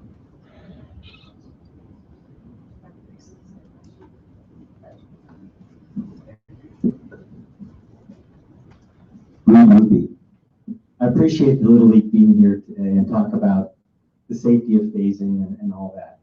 And safety is something that I'm very concerned about. And I own a car and I drive a car.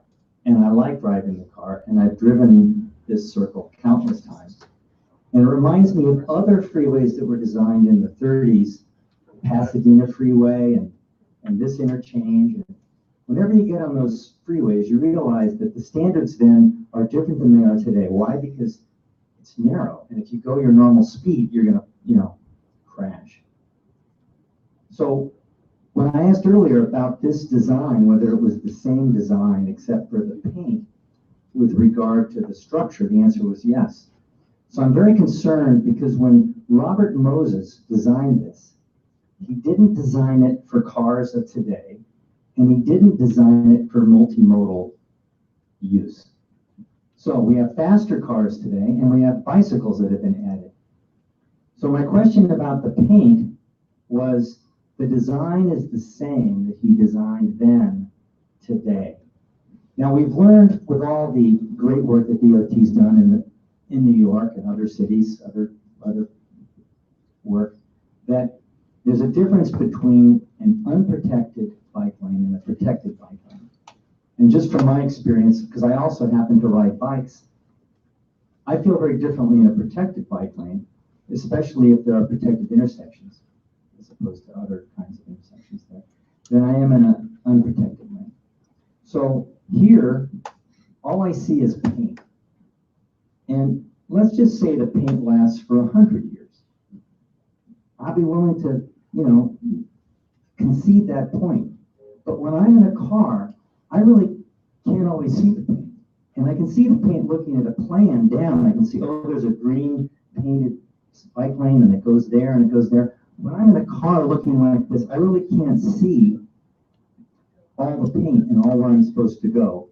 And when I'm following cars, I often see cars not in the lane. So for instance, the geometry coming off of the off-ramp, I can see looking from above that it's changing and it's coming a little more at a right angle. But having been there with a bunch of people here in the audience, we watched cars going through without stopping at the sign and probably not following all of the markings. So as a driver, I'm very concerned that without a protected bike lane, I'm going to hit a cyclist. Helen talked about the bikes coming up the ramp and going around the corner. On city bikes, they're here from wherever, and some guy coming, zooming around and hitting those people. So we came up with some designs trying to think outside the box, and what I heard tonight was, listen, these are the reasons that those designs failed. The purpose of those designs was to prompt thinking on part of DOT to think outside the box. What we need, because what we don't have here is a safe bike scheme. What we need is a Robert Moses scheme that, for instance, has another concentric wall outside of the parking garage on the south side that would allow for an architect. I can see it. All I heard tonight was, we can't do that because we have, this many feet. As an architect, what I heard tonight, that's the beginning of design. These are all the difficulties that we have. Now let's figure out, like Robert Moses did, wasn't always great because he could go through a neighborhood, but we've got to think like Robert Moses outside the box and design a safe bike network through the circle. We're going to ask people to really keep your comments short. We want to have time for the board. I'll keep it really short. Thank you, Reed. I agree. We should think like Robert Moses. As someone who's been away from CB7 meetings for a while, I'm very heartened to hear the comments from community board members and how you seem to care so much about cyclists and pedestrians. So I so appreciate that. I'm really disappointed in this plan. I think it's pathetic, actually. It's just some paint. And saying that you're adding back a stop sign that is already there and that's supposedly a win is insulting. So as a cyclist, as someone who loves cyclists, and as a parent, I think this is a huge loss for our community. Peter Pritchow, one of DOT's signature projects about 10 years ago was the Sand Streets and entrance to the Manhattan Bridge. It's bicycles only. There's no mixing of bicycles and pedestrians. I'm really floored by your comment that mixing bicyclists and walkers is somehow or other desirable. In fact, it's desirable to separate them as it clearly reduces conflicts. And most of the current thinking in terms of improving safety have been in the spirit of separation, not integration. So I am baffled by your wish to completely integrate, to mix walkers and bicyclists, because neither walkers or bicyclists want that.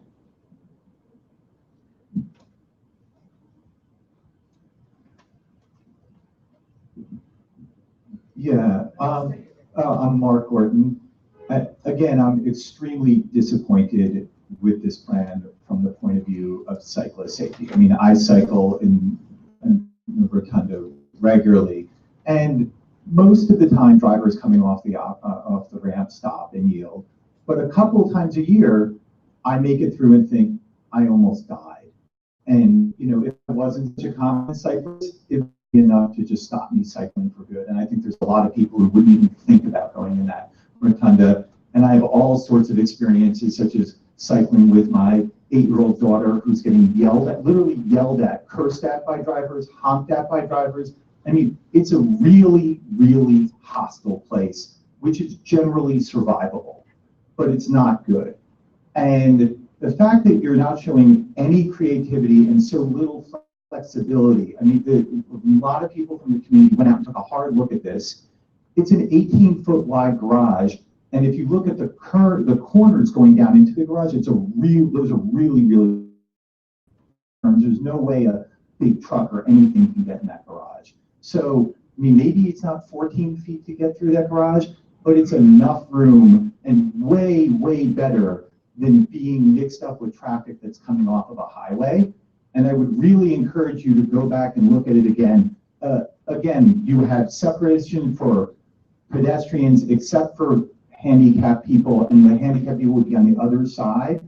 I mean, at some point, you're talking about, I mean, first of all, the number of pedestrians is not that high. The number of cyclists is not that high. If you have a 6 or 8 foot space, that's enough. I mean, I'd be so happy to yield once or twice a year to another pedestrian or cyclist rather than mix it up with cars every day.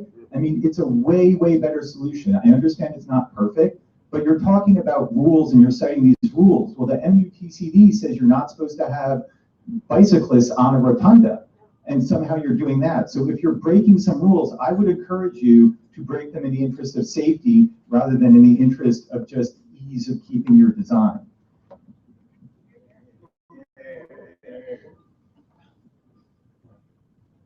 So We're going to move into board discussion.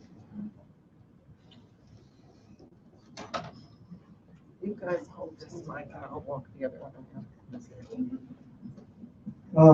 Well, I just wanted to say that I find it ironic that the reason you can't do what seems to be the safest plan is because of you feel like pedestrians and cyclists need to share the same space, and there are rules about that, you claim.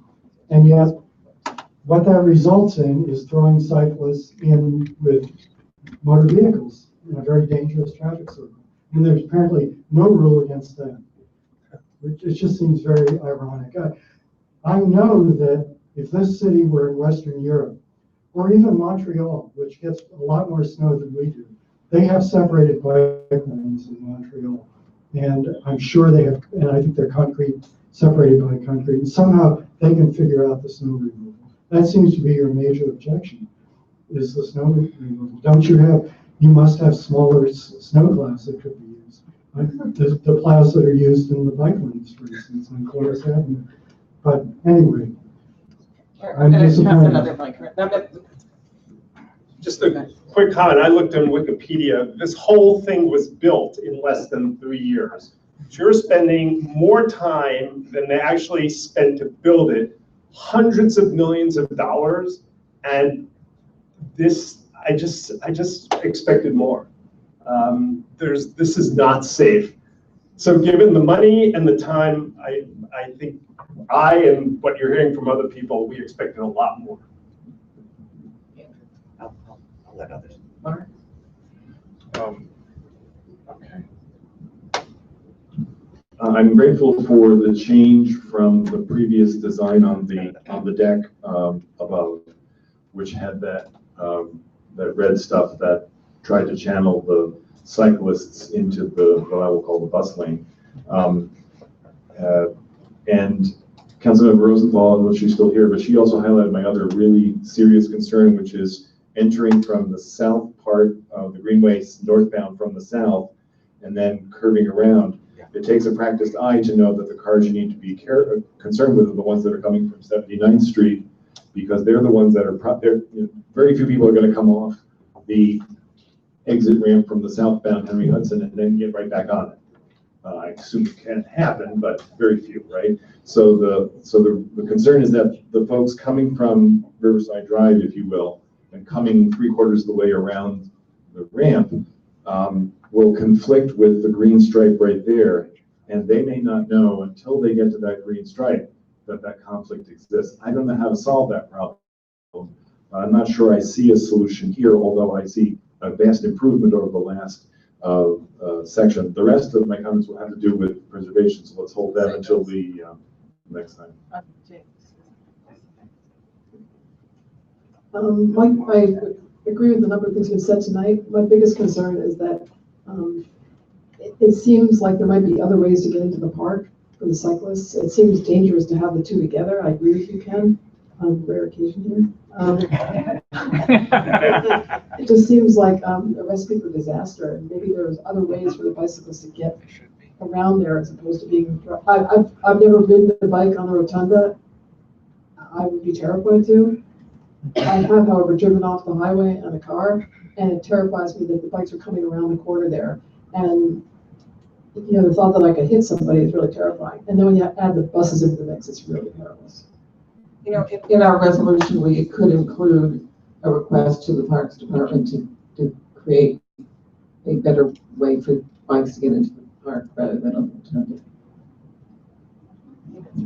Just two quick comments. I want to again emphasize that between DOT and staging needs and parks, that a very clear objective should be that when this construction starts, there are 2 ball fields available to the West Side Little League. I think it's absolutely essential.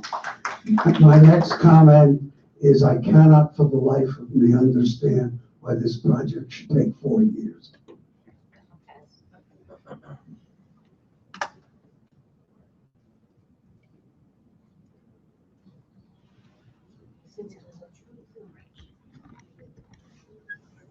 happen here. So a few comments. One is, I feel like, we've been looking for a creative solution, and instead I feel like you've looked for reasons to say no rather than coming up with creative solutions, which I find really disappointing. As a cyclist, I find that paint gives a real false sense of security. You feel like you're in a protected area, but cars just drive right over the paint, and we need something better.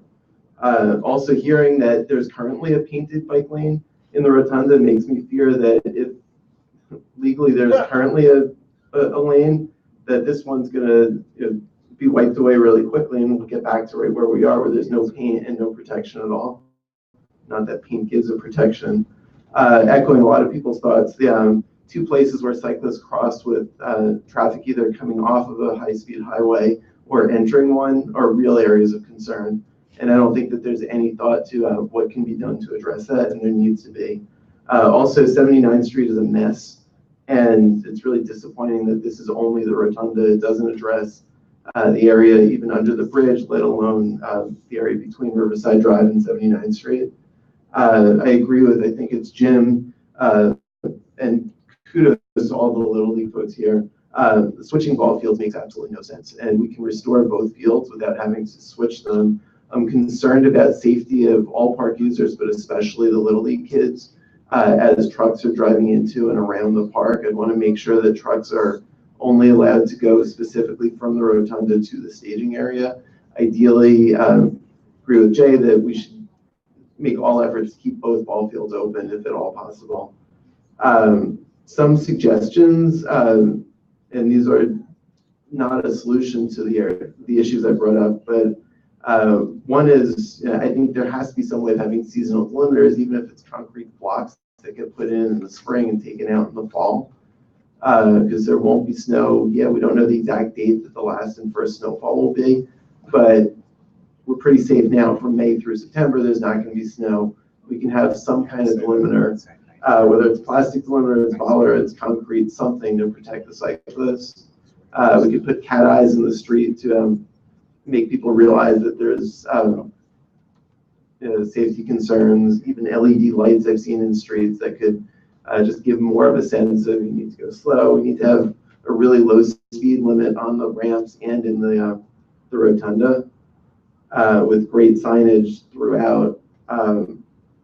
We also have to prohibit parking in the staging area for the workers. We don't give parking to anyone else. And the idea that we're giving up a ball field for parking for some contractors, we just can't allow. But you said that, you didn't say it was a definite that they're not allowed to do it. I think we need to, in our resolution, prohibit it. And we have to make sure we're protecting the safety of all park users. I'll be brief because some of my points have been made. First, I just want to thank everyone for coming. Everyone from Parks and all you guys have been great, I think, and candidly, I think some of the comments have been a little aggressive to you guys. So thank you. I know it's not easy to hear comments from everyone. No one's been great.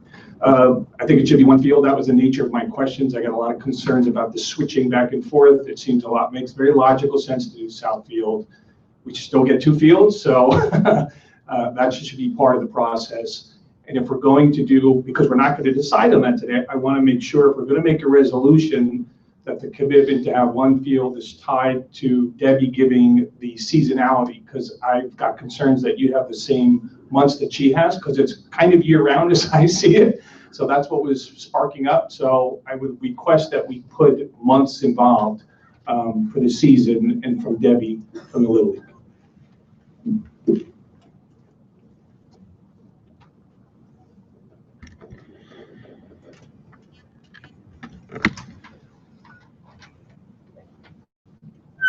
I do want to echo what a lot of people said about the mixing of buses and cars and bicyclists. We're talking about rules and laws. I don't mean to be trite, but I'm concerned about the laws of physics, which supersede any written law. I am a cyclist, and I'm a licensed driver and a pedestrian, and I have never, by choice, ridden my bicycle on this rotunda, and I am very afraid of it. However, if it has to be done, and I also recognize the beauty and the landmark of this piece. In my fantasy world, there would be another elevated level, that would be for bicyclists in the same circle. I understand the physical restraints, the engineering, the landmarking, and the impracticality of that, but that's my fantasy. If this has to be done, going back to your point about a stop sign, it seems to me that a stop sign is effective, it's there, it's reflective, it's not illuminated, and why can't there be a flashing red light in addition to a stop sign? Because we're talking about saving lives. So that's my 2 cents. Thank you. I save my comments to the end. I would love to see just using one ball field, not switching between north and south, and also using the north ball field and not switching north to south, and also work with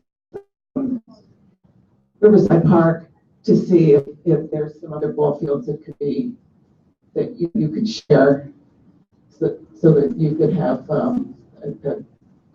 a full season, because I think it's very important for these children to have team sports and recreation. It builds all kinds of wonderful things for the kids, and there's not enough play space. I'm a cyclist who hasn't ridden a bike in a while, but I certainly will never, ever, and I never would have ridden my bike on the Rotunda. So I would love if we could do something where we ask for, it's not part of the Rotunda, I get it, but a better way to get bicycles in and out of the park somewhere in this vicinity.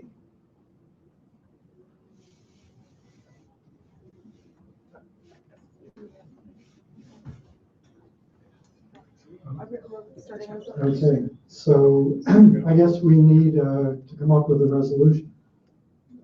Either excluding preservation. So on the 2 parts, the traffic circle part and the staging part.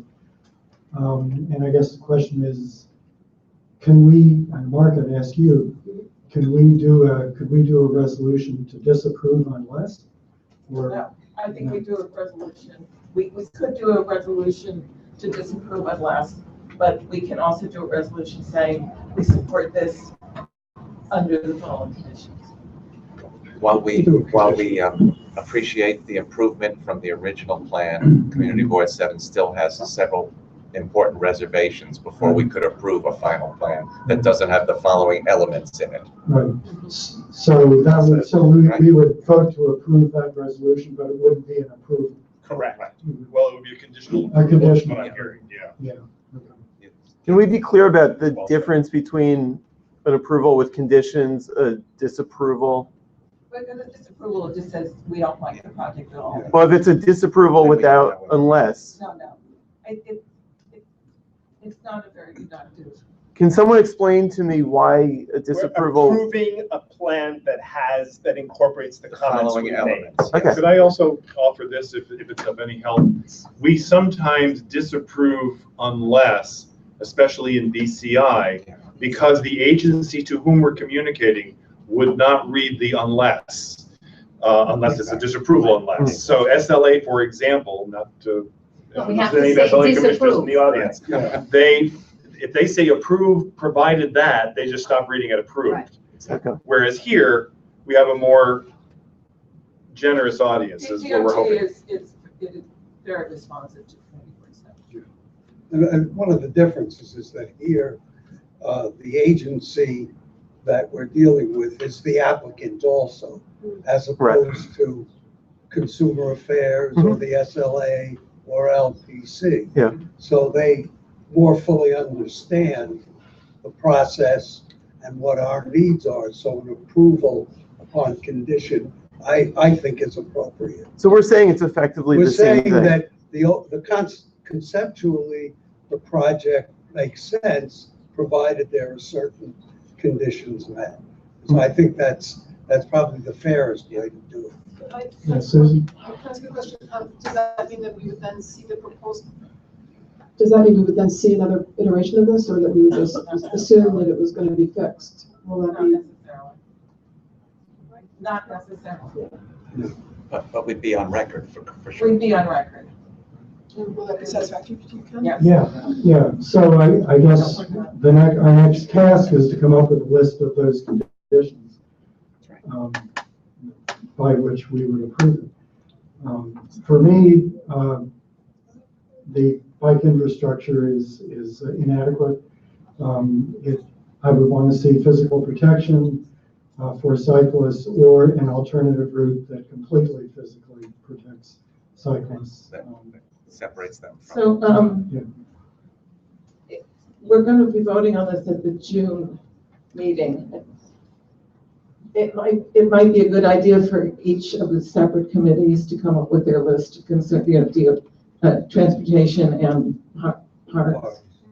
Come up with. We can't come up with ours until. You can't come up with yours until. Review the. Right, and then we can merge it together with the three pieces at the, at the forum. Why not?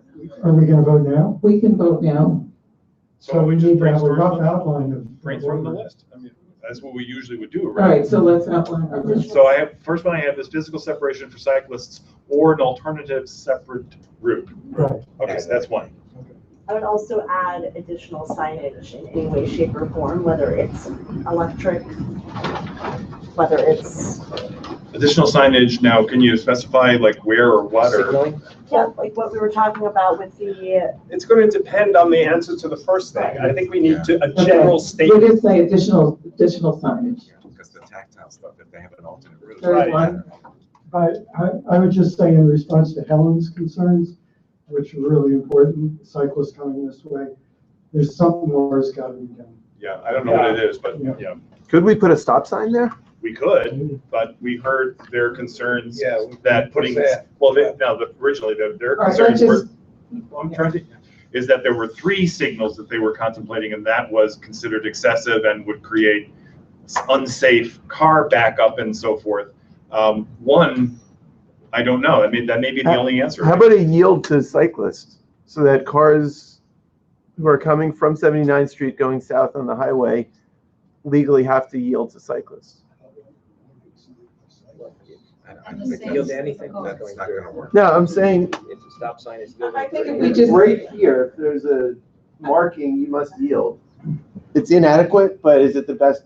It's better than not having anything there. I think signage is a good. I just am questioning whether we can micromanage this, this whole thing right now, or we can come up with a generic statement that we want to significantly improve safe route for pedestrians and cyclists with adequate signage, period. And let them figure out how to do it. I agree. But if we do that and we're not going to see it again, we It's asked still them up to- previously for creative solutions and We have to We statement about cannot the ball micromanage field. this project. I think Howard's definitely right.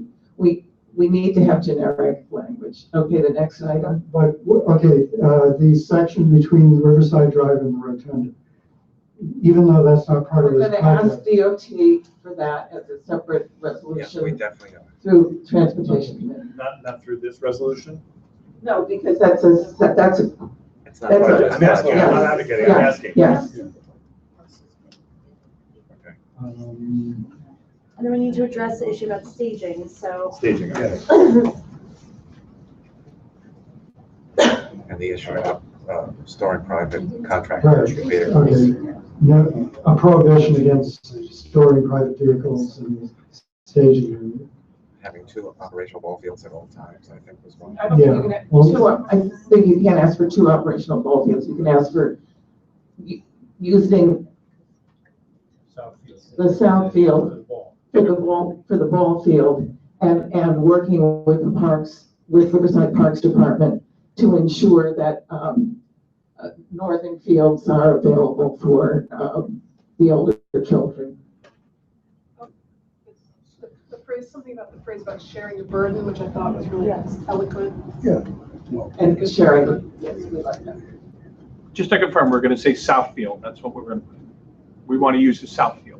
We're going to get away from the Building switching. gets the south field, and we want them to share the. Yes, okay.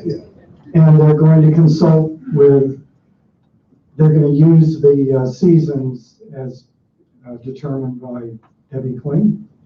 If they go with the south, it doesn't matter. Parks Department gives the permits, Oh, okay. so it's the same thing. If the Parks Department gives the permits, they know what the dates are. Yeah.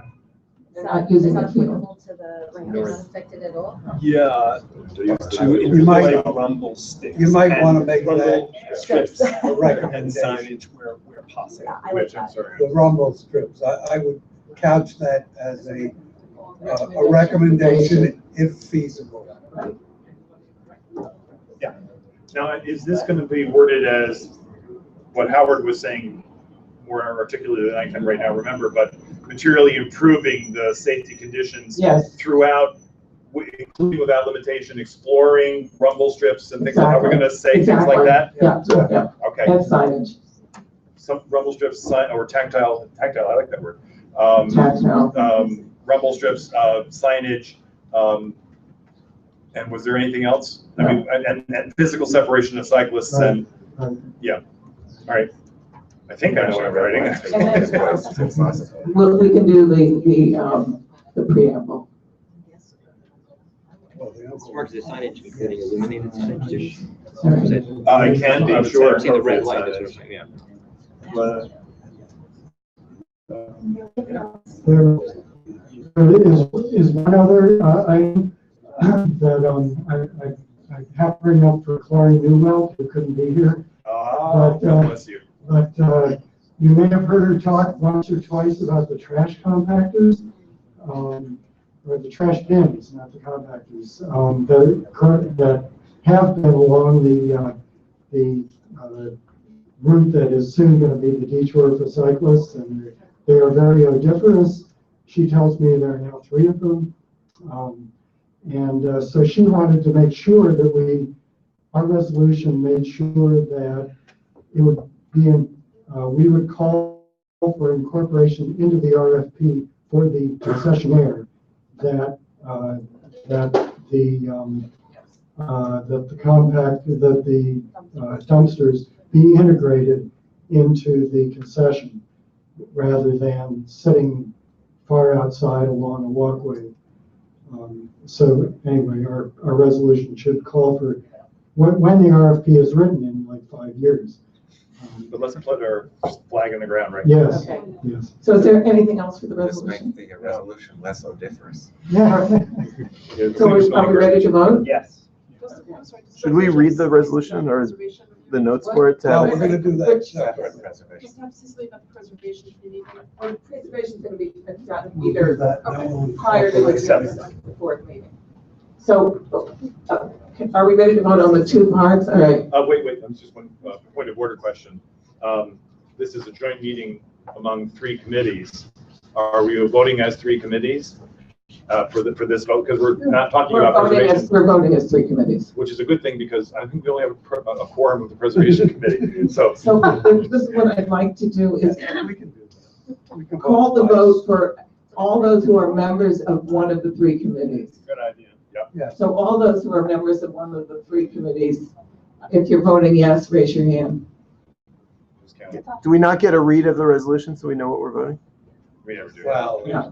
we have. It'll still come before full board. If there's a problem, you'll raise it then.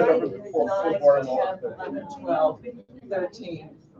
Right. We want certain Let safety me count again. improvements. 1, 2, 3, 4, 5, 6, 7, 8, 9, 10, 11, 12. You can vote. Okay. You can't vote twice if you're a member voting. Well, actually, it was- 13. All all, Opposed. anybody opposed? I think that was everybody. Anyone abstaining? Anyone not eligible? All board members who are not members of the 3 committees. Voting 2. Wednesday was that? Sorry, I thought you were I voting. never my name, but I'm I thought you were parks. He was. chair now. Something I said, The whole or year. just the way I said it. 2000. That email you sent me, Mark, you told me to stop. I thought we were gonna keep that quiet. What are you, Chair? You jumped ship. Are you gonna send what you wrote down from the various suggestions? I just wanted to address the board. I just wanted to address the board quickly before we leave. But first of all, personally, thank you all for the hard work you do. You are all volunteers. We recognize that as well. We will continue to work with you throughout the process. We appreciate obviously the support and the comments. We think, very sincerely looked at everything you've given us and tried to accommodate everything you've given us. This may be kind of a milestone in terms of the official action of these three committees, but we don't see it as the end of the conversation. Great. We will continue to work with you, and we will do that. To that end, could you just very, very quickly, I know you have to go to preservation, I'm sorry, to LPC. Right. What are your other administrative steps after this? Just as a sketch, I don't want details and dates. In terms of where we are next, we will incorporate the rest of these comments and see which of those we can achieve. And then who's behind the pole over there, she is our project manager. She will work with the consultants to bring this design through to what we consider 100%. They have put a lot of work already into bid documents. Our goal is to get this out into public bidding before the end of this year. So there's no more formal approvals other than your own internal process? Yeah, our own internal process. When in the best possible of worlds, when do you see construction begin?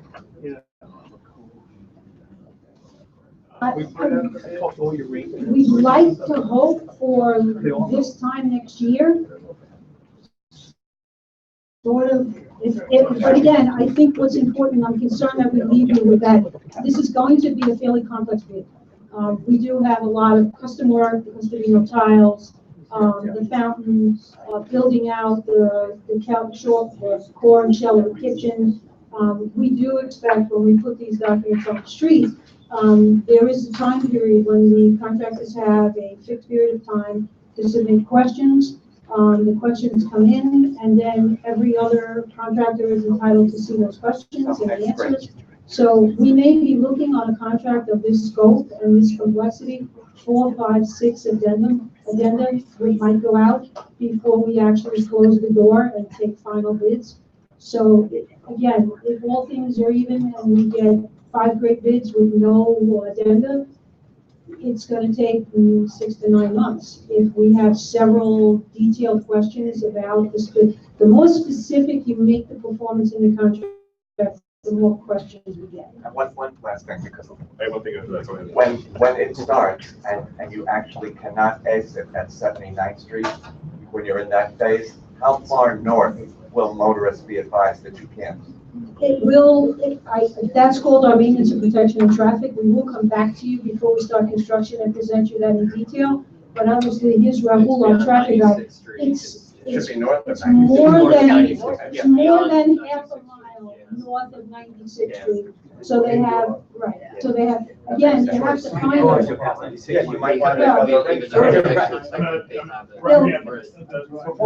Here are the names I have for presenters. I have Jolene, I have Nick Roberts, and then from DPR I have Margaret, Ben, and Katie.